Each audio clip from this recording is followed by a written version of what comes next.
কেন আমরা ঈদে মিলাদুন্নবী এটাকে বিদআত বলি? ঈদে মিলাদুন্নবী কবে? ঈদে মিলাদুন্নবী উপলক্ষে কিছু করণীয় আছে কিনা, এই দিনে কোনো আমল আছে কিনা? ঈদে মিলাদুন্নবী মানে হলো নবীর জন্মের ঈদ, আনন্দ। তো ঈদ থাকলে তো ঈদের নামাজ থাকবে নাকি?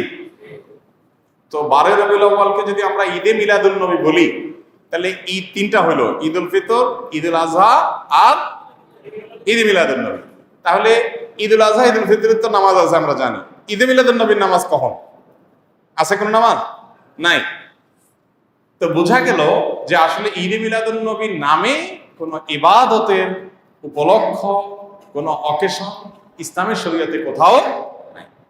তবে এটা ঠিক, এই কথাগুলো আমরা বললে আমাদের কিছু ভাই, যারা আমাদেরই ভাই, মুসলিম ভাই, হয়তোবা তারা মনে কষ্ট পান। তারা মনে করেন যে এরা নবীর দুশ্মন, এদের মনের ভিতরে নবীর মহব্বত নাই, নবীর ভালোবাসা নাই। ভাই, নবী সাল্লাল্লাহু আলাইহি ওয়াসাল্লামের জন্ম দিবস উদযাপন করলেই তার প্রতি ভালোবাসা আছে, আর না করলে নাই। এই যোগ বিয়োগ করা এত সহজ, শর্টকাটে হিসাব করার ক্ষমতা আপনারা কে দিছে? এই অধিকার আপনাকে কে দিছে? ব্যাপারটা এরকম হয়েছে যে দেশের প্রতি আমার ভালোবাসা আছে কিনা। আপনি আমার দল করেন, তাই আমি বলবো আপনি দেশপ্রেমিক। আপনি আমার দল করেন না, তা আপনি দেশদ্রোহী।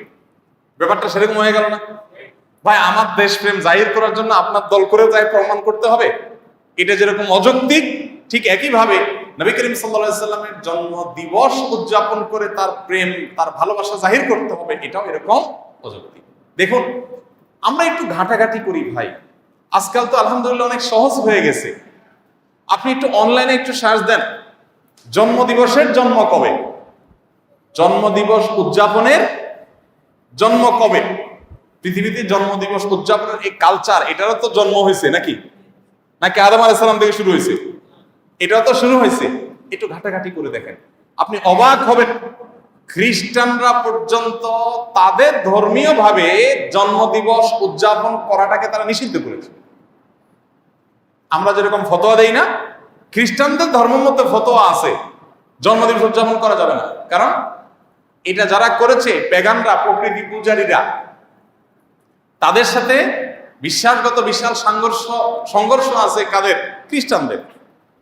কালের আবর্তে খ্রিস্টানরাই এসে সেটা আবার নিজেদের গায়ে ধারণ করেছে। তারা এখন তাদের নবীর জন্মদিবস উদযাপন করে। আমরা মুসলমানদের অনেকে বহু পরে এসে, মিশরের এক শাসক, তিনি এসে চিন্তা করলেন খ্রিস্টানরা তাদের নবীর জন্মদিবস পালন করে, আমাদের নবীর জন্মদিন আমরা পালন করলে সমস্যা কি? এই শুরু করলেন তিনি, এবং তারপর থেকে এটা শুরু হয়ে গেল। ডক্টর আব্দুল্লাহ জাহির রহমতুল্লাহ রাহেবেলার বইতে বিস্তারিত ইতিহাস পাবেন, পড়ে নেবেন। তা আপনি একটু অনলাইনে সার্চ দেন না, তাহলে তো পেয়ে যাবেন জন্মদিবসের উদযাপনের জন্মটা কবে থেকে। আমাদের প্রিয় নবী সাল্লাল্লাহু আলাইহি সাল্লাম নিজে তার জন্মদিবস উদযাপন করেছেন? যদি করে থাকেন তো বছরে প্রতিদিন, প্রতি বছর 12 রবিউল আউয়াল তিনি বেঁচে ছিলেন 63 বছর। এই 63 বছরে প্রতিবার আসছে না?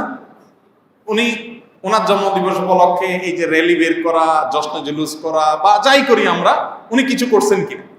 উনি নিজের, ওই যে কি একটা কথা আছে না, যার বিয়ে তার খবর নাই, পাড়াপড়শির। ওনার নিজের জন্মদিবস উনি উদযাপন করলেন না, ওনার 4 খলিফার কেউ করলেন না, কোন সাহাবী করলেন না। আমরা মহব্বত জাহির করার জন্য ওনার জন্মদিন উদযাপন। ব্যাপারটা কেমন হয়ে গেল? আল্লাহ আমাদের ভাইদেরকে সঠিকটা বোঝার তৌফিক দান করুন। যারা করছেন তারা নবী সাল্লাল্লাহু আলাইহি ওয়াসাল্লামের মহব্বতই হয়তোবা করছেন, তাদের প্রতি তাদের যে আবেগ আছে, তাদের যে নবীর প্রতি ভালোবাসা আছে, ভালোবাসাটাকে আমি শ্রদ্ধা করি। কিন্তু ভালোবাসা প্রকাশের পদ্ধতিটা অবশ্যই কি হতে হবে? সঠিক হতে হবে।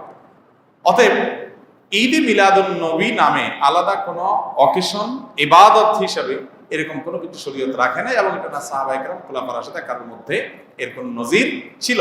বরং উল্টা, এটা অন্য ধর্মাবলম্বীদের সংস্কৃতি হওয়ার কারণে আমাদের সেটা বর্জন করা।